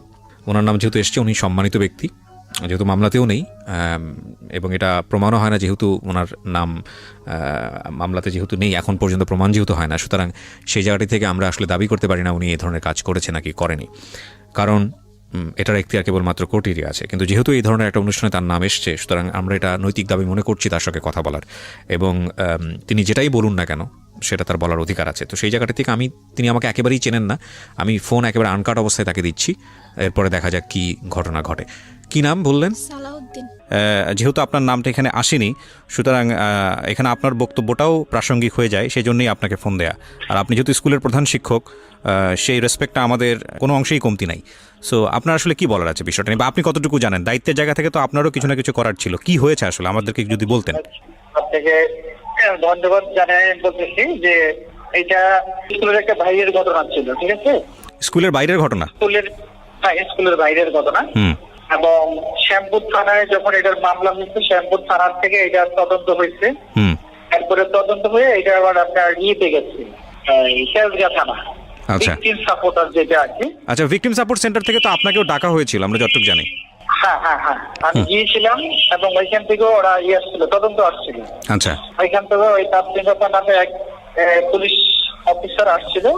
আমি ছিলাম না ওইদিন, আমি ছুটিতে ছিলাম। উনি আমার সহকারী প্লাস হলো আমার যে স্টুডেন্টরা ছিল ওদের থেকে একটা স্টেটমেন্ট উনি নিয়েছে। আচ্ছা, যেদিন এই ঘটনাটা হয়েছে সেদিন ছিল বৃহস্পতিবার, জিএসসি পরীক্ষা চলে তখন। জি, আমি আমার এক সহকারীকে নিয়ে পরীক্ষার কেন্দ্রে গিয়েছিলাম। ওই সহকারীও স্টেটমেন্ট দিয়েছিল, স্যার আমি একসাথে আপনার 9:30টার দিকে পরীক্ষার হলে থাকি এবং ওইখান থেকে আমরা প্রায় 1টা-1:30টার দিকে ওইখান থেকে না, কিন্তু একটা বিষয় তো এখানে স্পষ্টভাবে এসছে যে আপনার স্কুলে আসা অবস্থায় হচ্ছে সে মানে হারিয়ে যায়, এবং এ ব্যাপারে যেটা হচ্ছে যে সালমা যিনি অভিযোগ করলেন যে আপনার সঙ্গে বহুবার যোগাযোগ করেছে, আপনার কাছ থেকে সাহায্য চেয়েছে তার বাচ্চাকে খুঁজে পাওয়ার জন্য, সেক্ষেত্রে আপনারা কোনো সহযোগিতা করেননি, এটা আসলে কতটুকু সত্য? সম্পূর্ণ মিথ্যা কথা। আচ্ছা, উনি আমার বাসায় যখন গেছে 3টার পরে, আমি তখন ভাত খেয়ে তখন স্টুডেন্ট পড়াচ্ছি আমার বাসায়, কারণ জিএসসি পরীক্ষার কিন্তু এরপর দিন হলো ইংরেজি পরীক্ষা। বাসায় পড়াচ্ছেন মানে আপনি প্রাইভেট পড়াচ্ছেন, তাই তো? আমার ওই তো স্টুডেন্ট ছিল আর কি। আচ্ছা, ওরা বাসায় আসে। আচ্ছা, কয়েকজন। আচ্ছা, এখানে আরেকটা বিষয় এসছে সালাউদ্দিন সাহেব, সেটা হচ্ছে যে আমরা এরকম শুনলাম সালমার কাছ থেকে যে মানে বাচ্চাদেরকে এইরকম বাসায় পড়ানো বা কোচিং পড়াতে এটা বাধ্য করা হয়, এটা আসলে কতটুকু সত্য আপনার স্কুলের ক্ষেত্রে? না, এটার কোনো সত্যতা নাই, এটা মিথ্যা কথা। আর আমাদের ওই যে আছে আপনার যে পঞ্চম আর অষ্টম, আমাদের এখানে অষ্টম পর্যন্ত আছে। জি, অষ্টম পর্যন্ত। পঞ্চমের আমাদের থাকে যে পঞ্চম পিছিয়ে পড়ে ছেলে মেয়েদেরকে আমরা বিশেষ একটা ক্লাসের ব্যবস্থা করে থাকি ছুটির পরে। আচ্ছা, এটা আমাদের অফিস থেকে একটা নির্দেশ থাকে যে ওদেরকে আপনারা যে করেই হোক পিছিয়ে পড়া ছেলে মেয়েদেরকে একটু অগ্রসর করবেন। আচ্ছা, আচ্ছা, আমাদের জায়গা থেকে একটা বিষয় আমরা বুঝতে পারছি যে আপনি যেটা বলছেন যে ওনারা যেটা অভিযোগ করছে সেটা সম্পূর্ণরূপে মিথ্যা, আপনার বিরুদ্ধে যে অভিযোগটা এসছে। আচ্ছা, আমরা সেটা প্রচার করছি, পাশাপাশি আমাদের যিনি ভিকটিম, আমরা তো তার নামটা মেনশন করছি না, আপনার ছাত্রী, তার কাছ থেকেও এরকম কথা এসছে যে আপত্তিকর জায়গাগুলোতে আপনার জায়গা থেকে এক ধরনের ইয়ে ছিল, আমি আসলে স্পষ্টভাবে উচ্চারণ করতে চাচ্ছি না এই বিষয়টা রেডিওতে। তো আপনার ছাত্রী ক্লাস 5-এ পড়ে। হ্যাঁ, আমি প্রশ্নটা একটু কমপ্লিট করি যে ওর কি আপনার প্রতি কোনো ব্যক্তিগত ক্ষোভ ছিল যে কারণে আপনার মনে হতে পারে যে আপনার সম্পর্কে মিথ্যা কথা বলছে, যেটা তো হওয়ার কথা না একটা শিক্ষকের বিরুদ্ধে। আসলে ওদের যে বক্তব্য, সেই বক্তব্য অনুযায়ী যেটা বুঝতে পারছি, যেটা লম্বা সময় ধরে হয়েছে, চেতনানাশক ঔষধ প্রয়োগ করে এটা লম্বা সময় ধরে হয়েছে, এটা আসলে স্কুলে থাকা মানে এটার সাথে আপনি জড়িতও ছিলেন না? ওইটা কি হয়েছে না হয়েছে ওগুলা আমি কিছু বলতে পারবো না। ওগুলা এটা কি করতে পারছে সেটা তাদের ব্যাপার। এটা স্কুলের বাইরে কি হয়েছে না হয়েছে এটা পুলিশ ইনভেস্টিগেশন করছে। পুলিশ কি পাইছে না পাইছে সেটা আমিও জানি না। আপনার কাছে যেরকম বলছে আমি এরকম শুনছি, এর বেশি আর আমি কিছু বলবো না। খন্দকার জান্নাতুল ফেরদৌসকে কি আপনি চিনতেন? জান্নাতুল ফেরদৌসকে আমি তো স্টুডেন্ট নাকি চিনি, খন্দকার জান্নাতুল ফেরদৌস নামে কেউ চিনি না। খন্দকার জান্নাতুল ফেরদৌস হচ্ছে এই মামলার 1 নম্বর আসামি। এনার তো আপনাকে চেনার কথা, এতদিনে তো জানার কথা। আপনার স্কুলের ছাত্রী, সে ভিকটিম হয়েছে, আপনি তো তাকে চেনার কথা। কেউ যদি তাকে কিছু করে থাকে, আমরা বলছি বারবার যে তার আমরা বিচার চাই। আমরা এলাকাবাসী এটা নিয়ে অনেক মিটিং করছি, আমার স্কুলে কমিশনারের সাথে আমি আলাপ করছি, আমাদের যে স্থানীয় কমিশনার আবু ভাই তার সাথে আমি আলাপ করছি, আমাদের স্থানীয় এমপি সঞ্জিতা তার সাথে ব্যাপারটা নিয়ে আলাপ করেছি এবং লোকাল যত লোক আছে সবার সাথে আলাপ করছি এই ব্যাপারটা নিয়ে যে আমরা কি করতে পারি। না অফকোর্স এটা আমরাও সেটাও চাই, আমরাও সেটাও চাই। হ্যাঁ, তো আমরাও চাই। কিন্তু আপনার স্কুল থেকে তো ভিকটিম মানে আপনার ছাত্রী সে চলে গেল, স্কুল থেকে বের হয়ে অন্য একটা স্কুলে ভর্তি হয়েছে, আপনারা কি চাইলে তাকে নিরাপত্তা দিয়ে স্কুলে রাখতে পারতেন না, বা এই ব্যাপারে আপনাদের স্টেটমেন্ট আসলে কি ছিল? আপনার ছাত্রী যে ভিকটিম সে তো আপনার স্কুলে এখন আর পড়ছে না, সেখান থেকে অন্য একটা স্কুলে চলে গেছে আমরা যতদূর জানি।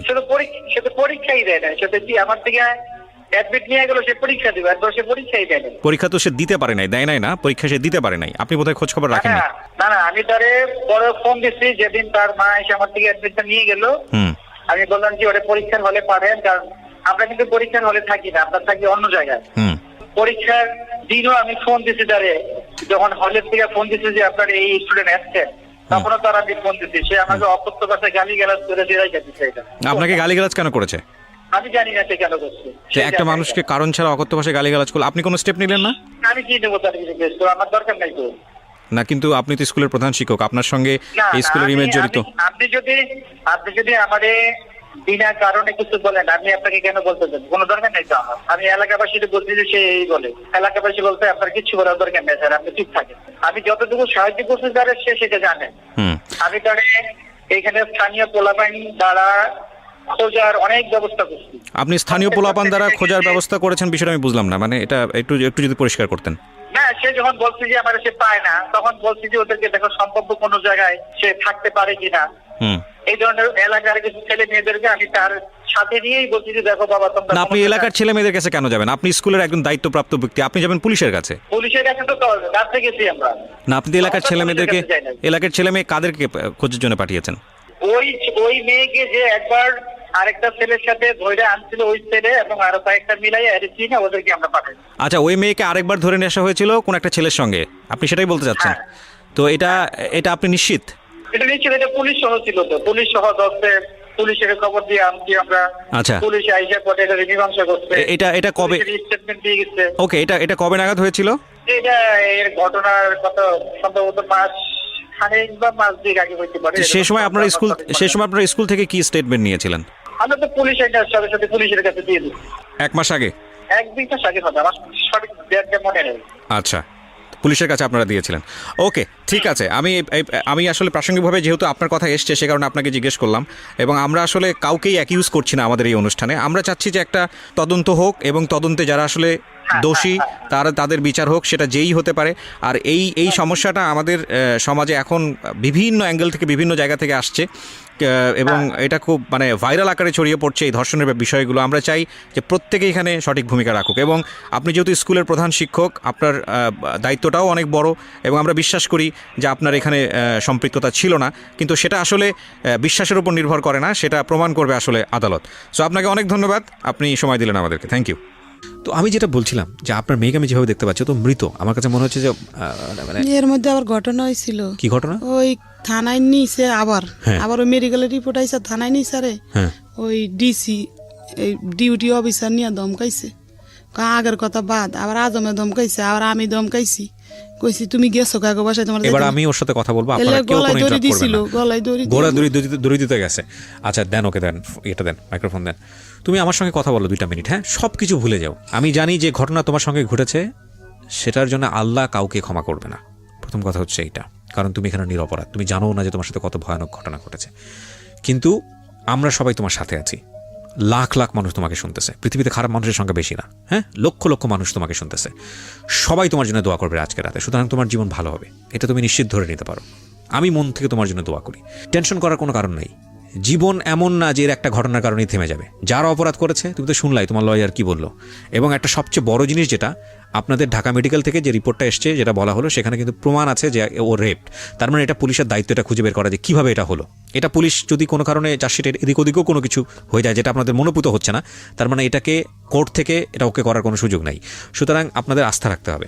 কিন্তু আমি তোমাকে এই সব জিনিসের নিতেই চাই না, কারণ তুমি ক্লাস 5-এ পড়া একটা মেয়ে, তুমি এগুলা কিছু বুঝবা না। দুনিয়ার এত ভয়ানক জিনিস তোমার জীবনটাকে নষ্ট করে দিক, শেষ করে দিক, তোমাকে একেবারে এফোর করে দিক।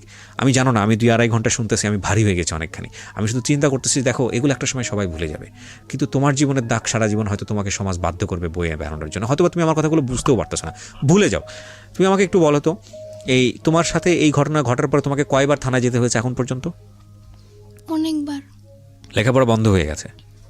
জি, কেন বন্ধ হলো? অনেকবার যেতে হয়েছে। যেদিন নাকি আমাকে ওসিসি থেকে ছাড়া দিয়েছে সেদিনও একদিন থানায় ছিলাম। হুম। তারপরে আবার অনেকবার ডাকাডাকি করছে, ওসি এসে জিজ্ঞাসাবাদ করছে। হুম। তারপর আবার থানায় একজন আছে, সেও জিজ্ঞাসাবাদ করছে, অনেকবার যেতে হয়েছে। বিপ্রিন সেন্টার লেখাপড়াটা বন্ধ করলা কেন? এটা কি তোমার মা বন্ধ করে দিয়েছে নাকি তুমি বন্ধ করে, তুমি কনসেন্ট্রেট করতে পারছো না? কি হয়েছে লেখাপড়া? তুমি তো 5-এ পরীক্ষা দেওয়ার কথা। পরীক্ষা দিতে পারিনি। যেদিন আমার পরীক্ষা ছিল সেদিন আমি করেছিলাম। কোর্টে ছিলা তুমি? জি। কোর্টকে জানাও নাই যে তোমার পরীক্ষা আজকে? না, ওই দিন কি হয়েছে? ওই যেদিন প্রথম পরীক্ষা সেদিন তো কোর্টে জবানবন্দি নিতে বললা কোর্টে। হ্যাঁ। আর যেদিন পরীক্ষা সকালে এদিন রাইতে তো আর রাইতে আমরা থানায় ওরে নিয়ে মেডিকেলতে ছাড় দিলে থানায় এক রাত রাখে, এক রাত থানা জমা নেয়, বুঝছেন? এটা কি মানে ক্লাস 5-এর ফাইনাল পরীক্ষার কথা বলতেছেন? হ্যাঁ, এই যে ফাইনাল গেল যে দিতে পারলো না তো, এখন 5-এ ভর্তি করছি তো, আবার স্কুল ড্রেস বানাই স্কুল দিছি। চেঞ্জ করছেন? হ্যাঁ, ওই এলাকায় ছেড়ে দিছি আমি। এখন দোলাইপাড়া এলাকার থেকে গেছি কেন গত মাসের 1 তারিখে গিয়ে ওই জায়গায় স্কুলে ভর্তি করছি। আমি একটু বলতে চাই, ওই মামলাটা করার পর আমাদের উপর 2বার হামলা হয়েছে। কিসের হামলা? আমাদের এই যে আমরা মোস্তানেরা যে দুলাইপাড় বেডিগো ছিলাম যে প্রেমগলিতে, ওই বাড়িতে 12 জন পুরুষ এসেছে। দরজা তখন জানলা দরজা ভাঙা। মানে অনেক জোরে জোরে ই করতেছে। তারপর তোমরা এলাকা ছেড়ে দিয়েছো? তখন আমরা না, আমরা না, থানায় আমার যেতে আম্মু পুরা বাড়ির ভাড়াটিয়াদের ডাকছে। তখন ওই লোক কিন্তু আমার মার সাথে অনেক খারাপ খারাপ আচরণ করছে। কোন লোক এটা? ওনার নাম হলো হাত কাটা আক্তার, ওনার হাতগুলো কাটা। উনি হলো মস্তান। মাস্তান, একজন মাস্তান, সবাই চেনে দোলাই পারে যে মিরাজি বাগের হাত কাটা আক্তার। 12 জন পুরুষ আসছে, ভাড়াটিয়ারা সাক্ষী। ও মেডিকেল তখন ও ঢাকা মেডিকেলে তখন আসছে। আমার আম্মুর সাথে অনেক খারাপ আচরণ করছে যে আপনার সাথে আমরা আলাদাভাবে কথা বলবো, এর একটা মীমাংসা হওয়া দরকার, আমরা মীমাংসার জন্য আসছি। তারপরে আমার আম্মুর সাথে সাথে আমাকে নিয়ে শ্যামপুর থানায় গেছে, একটা জিডি করছি আমরা এই ঘটনার প্রেক্ষাপটে? জি। আর ওই দিন সকালবেলাও একজন এসেছে, যে ওই যে খন্দকার জান্নাতুল ফেরদৌসের ঘরে যে একটা মেয়ে থাকে মিতু, ওই মিতু একজন লোককে নিয়ে আসছে। ওই লোক আমাদেরকে খুঁজে পায় নাই। আমরা সকালবেলা মেডিকেলে ছিলাম, তো আমাদের বাড়িওয়ালার কাছে কি না কি জিজ্ঞেস করার পরে চলে গেছে, আমাদেরকে পায় নাই। ওই জিডির কাগজ আমাদের কাছে আছে। তারপরে কিছুদিন আগে যে আমার আম্মু যে কোর্টে গেল, সিএম কোর্টের বাইরে, সিএমএম কোর্ট, জি সিএমএম কোর্টের বাইরে আসামি পক্ষের লোকেরা আমার আম্মুর ওন্না ছিঁড়ে ফেলতে নিছে। আমার আম্মুর উপর মানে যখনই দেখে খারাপ কথা বলে, তারপর আমার আম্মুকে হামলা করতে চায়। কোর্টে তো ওকেও নিয়ে যেতে হয়? না ও যায় ওকে না, নিতে আমার হয় না? আম্মু বাদী, আমার আম্মু যায়। তো আমার আম্মু কোতোয়ালি বাদী থানায় একটা জিডি করছে সাধারণ। হামলা হওয়ার পরে সাথে সাথে আমার আম্মু একটা জিডি এবং করছে। আপনারা জায়গাটা ছেড়ে দিয়েছেন। জি, আপনি জি। এখন কি করেন পেশায়? ওই কাপড় বিক্রি করি। কাপড়, এই বোরকা পরে কাপড়? এই আরানের আগে কলম না কিস্তি পাইছি, এই টাকা দিয়ে মাল উড়াইছি, বেচতে পারি নাই তো।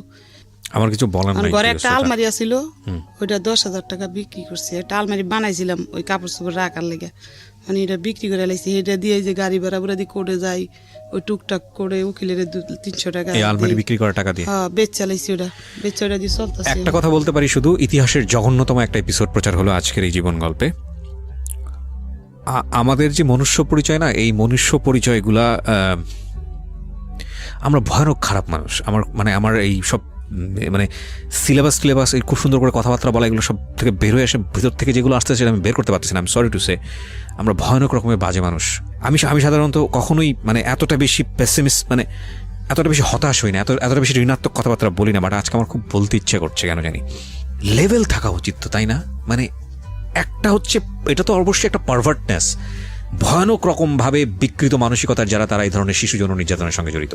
কিন্তু এইটা ঘটনা ঘটে যাওয়ার পরে যে সিস্টেমের মধ্যে এদেরকে আমরা বেঁধে ফেলছি সঠিক বিচার পাওয়ার জন্য, হয়তো সেটার প্রয়োজনও আছে। এটা কি আরেক ধরনের রেপ না? একটা মানুষকে শেষ করে দেয়া না? এটা তো ভয়ঙ্কর রকম ভাবে, আমার কাছে সেটাই তাই মনে হয়। আপনারা দেখুন, যেখানে সমাজের মানুষের পাশে দাঁড়ানোর কথা, যেখানে সমাজের চারপাশের মানুষ, ওর বাড়িওয়ালা থেকে শুরু করে সবাই পাশে দাঁড়িয়ে বলার উচিত ছিল যে তোমাদের আজকে থেকে আমরা আছি তোমাদের পিছনে, টেনশনের কোনো কারণ নাই, ন্যায় বিচার পাওয়ার জন্য আমরা কাজ করব। সেখানে মাস্তানরা এসে ধমকি দিচ্ছে, সেখানে মাস্তানরা এসে বলছে যে এটা না করলে এটা মীমাংসা করতে হবে, কোর্টে গেলে অন্যার টেনে ছিঁড়ে ফেলছে। আচ্ছা, আমরা কি মানুষ? বুঝলাম যে এই কাজটা করেছে সে ভয়ঙ্কর রকমের অমানুষ, তার মৃত্যুদণ্ড শুধুমাত্র এনাফ না, তাকে তো আমি মনে করি কেটে কুকুর দিয়ে খাওয়ানো উচিত। জীবন্ত অবস্থায় একটা হাত কেটে ফেলা হবে, কেটে ওটা কুকুরকে দেওয়া হবে তার সামনে, সে দেখবে তার শরীরের একটা অংশ কুকুর খাচ্ছে এবং সেটা সে ফিল করবে। তারপরে আরেকটা আঙ্গুল কাটা হবে, তারপরে পাটা কাটা হবে, এবং ওই পাটা ঠিক করা হবে, তারপরে ঠিক করার পর আরেকটা পা কাটা হবে এবং তাকে জানানো হবে 1 ঘন্টা পর তোমার পা কাটা হবে, 2 ঘন্টা পরে তোমার পা কাটা হবে, তাকে ভয় দেখানো হবে। তার পরিবারের ফ্যামিলি মেম্বারদের সবাইদেরকে মানে ফোকাস করা উচিত যে এই লোকের এই ফ্যামিলিতে থাকতো, এই রকম ভয়ানক রকমভাবে শাস্তি হওয়া উচিত, ধুকে ধুকে একটা মানুষকে মারা হবে এবং ধর্ষণের শাস্তি মৃত্যুদণ্ড। ব্যাস, দ্যাটস নট অল। মেরে ফেলা তো ফিনিশ, কয়েক মুহূর্তের হয়তো বা যন্ত্রণা, কিন্তু প্রতি মুহূর্তে এরা যা ফেস করবে সারাটা জীবন। দেখেন তো একটু চিন্তা করে, এই ফ্যামিলিতে একটা ছেলে আছে, সে তার নিজের মতো সংসার করছে, এখন ছোট্ট একটা বাচ্চা, এই 2 মেয়ে, এবং উনি কাপড় বিক্রি করে। ওর কথা বাদই দিলাম, ওর তো বড় বোন। আমাদের সমাজের যে সামাজিকতা, আমরা কি পারবো ওকে একটা সঠিক জায়গায় পাত্রস্থ করতে? বা এই যে মেয়েটা বড় হচ্ছে, ক্লাস 5 যে একটা ধাক্কাটা পেলো, ও সারাটা জীবন কি ট্রমার মধ্যে থাকবে আপনারা কি বুঝতে পারেন? ওই জায়গাটা থেকে ও কোন সাইকিয়াট্রিস্টের কাছে যাবে? ওর তো ভাত কেনারই পয়সা নাই, ও কোন সাইকিয়াট্রিস্টের কাছে যাবে? আমরা যখন গণমাধ্যমে এই একটা রেপের খবর পড়ি, আমরা যখন জানি যে একটা ছোট বাচ্চা রেপ হয়েছে, একটা ছোট বাচ্চা সেক্সুয়াল অ্যাবিউজ হয়েছে, আমরা উহু আহা করে স্ক্রল করে অন্যদিকে চলে যাই, মানে আমি ফেসবুকের কথা বলছি, শেষ। কিন্তু আমরা কি জানি একটা রেপের পর একটা ফ্যামিলিকে সারাটা জীবন রেপ সিস্টেমের মধ্যে চলতে হয়? সমাজ তাকে কীভাবে পরিমাণ রেপ করে, কীভাবে বাঁকা চোখে তাকাবে এর মায়ের দিকে, এর মেয়ের দিকে। একটু এই মেয়েটা যদি জীবনে একটু এদিক ওদিক থেকে করে, সবাই তাকে খোঁটা দেবে। আমরা আমাদের জায়গাটা থেকে কবে মানুষ হব? অন্তত এইসব সেন্সিটিভ জায়গাটা থেকে। ছি ছি ছি ছি ছি, একটা ছোট বাচ্চা যে দিন দুনিয়া বোঝে না। আমি অনেক বেশি হতাশ, আমি আসলে আজকের এপিসোডটাতে অনেক বেশি হতাশ এবং আমার আর কিছু বলার নাই, নাথিং টু সে। তোমার কোনো স্বপ্ন আছে? তুমি স্বপ্ন বুঝো? মানুষ যে ভবিষ্যতে বড় হয়ে এটা হতে চায়, ওটা হতে চায়, এরকম কোনো স্বপ্ন আছে? সেনাবাহিনী। দাঁড়ান, ওর কাছ থেকে শুনি। তুমি বলো তো, তুমি এখন কি স্বপ্ন দেখো? তোমার যা মন চাই বল, তোমার কথা দিয়ে শেষ করবো আজকের অনুষ্ঠানটা। কি করবা তুমি? তোমার এই যে ঘটনাটা ঘটে গেছে এত কিছুর পরে, তোমার বাসাও চেঞ্জ হয়েছে, তুমি এখন কি করবা? কিছু চিন্তা ভাবনা আছে? কোনো চিন্তা ভাবনা নাই? আমি তোমাকে একজন ভালো সাইকিয়াট্রিস্টের কাছে ব্যবস্থা করে দিব। তুমি ওখানে যাবা, তুমি তোমার মা ওনাকে নিয়ে যাবেন, তোমার কাছ থেকে 1 পয়সাও নিবে না, ঠিক আছে? তুমি ওনার কাছে মন খুলে কথাবার্তা বলবা এবং উনি তোমাকে কাউন্সিলিং দেবে। আমি তোমাকে ব্যক্তিগতভাবেই এতটুকু হেল্প করব, কারণ আমি মনে করি এই আইন বলি, বিচার ব্যবস্থা বলি, এটা বলি, ওটা বলি, এগুলোর দীর্ঘসূত্রিতা আছে, মানুষ একসময় সব কিছু ভুলে যাবে। কিন্তু তোমার ভেতরে যে ঘটনাটা থেকে যাচ্ছে, এটা তুমি সারা জীবন বয়ে বেড়াবা। এই জায়গাটার স্কুলিং আগে হওয়া উচিত। তোমার এই জায়গাটা ভুলতে হবে, তোমাকে নিজের পায়ে দাঁড়াতে হবে। আমি তোমাকে কথা দিচ্ছি যে আমি তোমাকে নিজে একজন সাইকিয়াট্রিস্টের ব্যবস্থা করে দিব, এবং খুব ভালো একজন নামী সাইকিয়াট্রিস্ট। উনি তোমার কাছ থেকে কোনো পয়সা নেবে না, হ্যাঁ? এবং আমরা আপডেটে থাকবো তোমার ব্যাপারে। তুমি আবার লেখাপড়া করতেছো, তুমি ঠিকমতো ফিরে গেছো, তোমার সব কিছুর ব্যবস্থা হয়েছে, আমি আমার লিসনারদেরকে জানাবো। যতদিন আমি রেডিওতে আছি আমি কমিটেড করছি, যদি তোমাদের সাথে আমার যোগাযোগ রাখা সম্ভব হয়, আমি মাঝে মাঝে জানাবো যে তুমি কি করছো, তোমার পরীক্ষা কেমন হয়েছে, তুমি কি অবস্থায় আছো না আছো। তুমি সব কিছু ভুলে যাওয়ার চেষ্টা করবে আজকের পর থেকে। আর if any kind of problem, আমার নাম্বার তোমার কাছে থাকবে, তুমি আমার সাথে কথা বলবা, ঠিক আছে? ওকে? তোমার কিছু বলার আছে আমাদের যারা লক্ষ লক্ষ মানুষ এখানে যারা শুনছে রেডিওতে, তুমি তাদেরকে কিছু বলতে চাও? শেষে কিছু বলতে চাও? কিছু বলতে চাও না? ও মাথা নাড়াচ্ছে এবং ওর চোখে পানি। আজকে শেষ করছি প্রিয় শ্রোতা। শুনছেন মিস্টার ম্যাঙ্গো ক্যান্ডি প্রেজেন্টস জীবন গল্প। আমি জানি যিনি রেপ করেছেন তিনি এই অনুষ্ঠানটা শুনছেন, কারণ তার ভয় থেকে হয়তোবা তিনি শুনছেন। আপনাকে একটা কথা বলে শেষ করতে চাই, যদি এই দুনিয়ায় বিচার না হয়, আপনি তো মানুষ এবং আপনি সৃষ্টিকর্তা বিশ্বাস করেন, আপনার একটা ধর্ম আছে। আপনি একটু চোখ বন্ধ করে চিন্তা করে দেখেন তো আল্লাহ আপনার জন্য কি রেডি করে রাখছে। ধিক্কার, আর কিছুই বলার নাই। অনেক সুন্দর আছিল তো, এরম আসিল না তো। 3 মাস এরম হয়েছে, ছবিতে আপনারা দেখলে কবিন এরম আসছিল। শেষ করছি প্রিয় শ্রোতা, ভালো থাকুন।